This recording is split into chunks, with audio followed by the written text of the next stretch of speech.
মহান স্বাধীনতা দিবসে সাভার জাতীয় স্মৃতিসৌধে জাতীয় পার্টির সঙ্গে আবারও সংঘাতে জড়িয়েছে জাতীয় নাগরিক পার্টি এনসিপির ছাত্র সংগঠন জাতীয় ছাত্রশক্তির নেতাকর্মীরা। দীর্ঘ সময় উভয় দলের নেতাকর্মীদের মধ্যে ধাওয়া পাল্টা ধাওয়ার ঘটনা ঘটে। ভিডিওতে এনসিপি নেতাকর্মীদের জাপার ব্যানার কেড়ে নিতে দেখা গেছে। এক পর্যায়ে জিএম কাদেরের নেতাকর্মীরা পিছু হটেন। এই ঘটনাকে কিভাবে দেখছে জাপা? আনুষ্ঠানিক প্রতিক্রিয়া না জানালেও দলের পক্ষ থেকে ফেসবুকে স্ট্যাটাস দিয়েছেন মহাসচিব ব্যারিস্টার শামীম হায়দার পাটোয়ারি।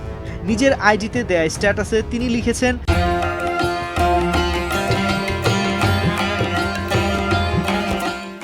জাতীয় পার্টি ফিরে এসেছে, বারবার ফিরে আসবে। ৭১-এর চেতনা যাদের বুকে, তারা কখনো থামে না। যারা এই পবিত্র মাটিকে অপবিত্র করতে চায়, তাদের জবাব দেবেন জনগণ।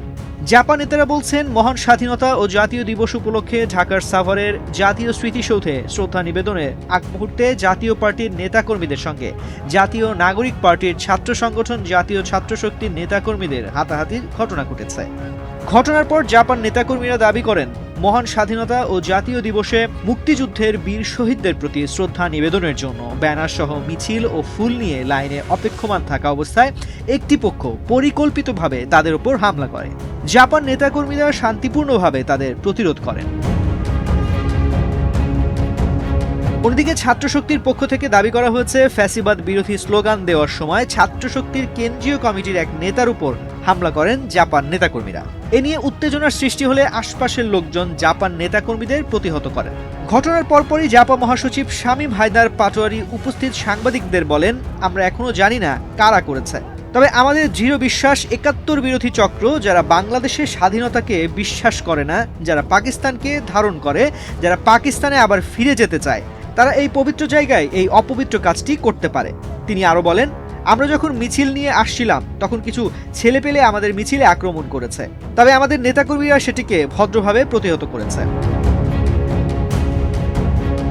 এ বিষয়ে জাহাঙ্গীরনগর বিশ্ববিদ্যালয় কেন্দ্রীয় শিক্ষার্থী সংসদের সমাজসেবা সম্পাদক ও জাতীয় ছাত্রশক্তির জ্যেষ্ঠ সহসভাপতি আহসান লাবিব গণমাধ্যমকে বলেন, আমাদের ছেলেপেলেরা ফ্যাসিবাদের দালালেরা হুঁশিয়ার সাবধান, মুজিববাদের দালালেরা হুঁশিয়ার সাবধান এ ধরনের স্লোগান দিচ্ছিল। এ সময় জাতীয় পার্টির নেতাকর্মীরা উদ্ধত আচরণ করেন। এক পর্যায়ে তারা আমাদের ছাত্রশক্তির সিনিয়র জয়েন্ট সেক্রেটারি নাইম আবেদিনের উপর হামলা করলে নেতাকর্মীরা ও আশপাশের লোকজন ক্ষিপ্ত হন। আশপাশের লোকজন জাতীয় পার্টির ব্যানার ছিঁড়ে ফেলেন।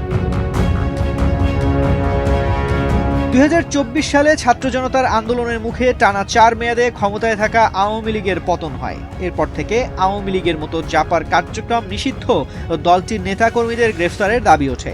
জাতীয় পার্টির কেন্দ্রীয় কার্যালয় থেকে শুরু করে জেলা উপজেলা কার্যালয়ের একাধিকবার হামলা ও অগ্নিসংযোগের ঘটনা ঘটে।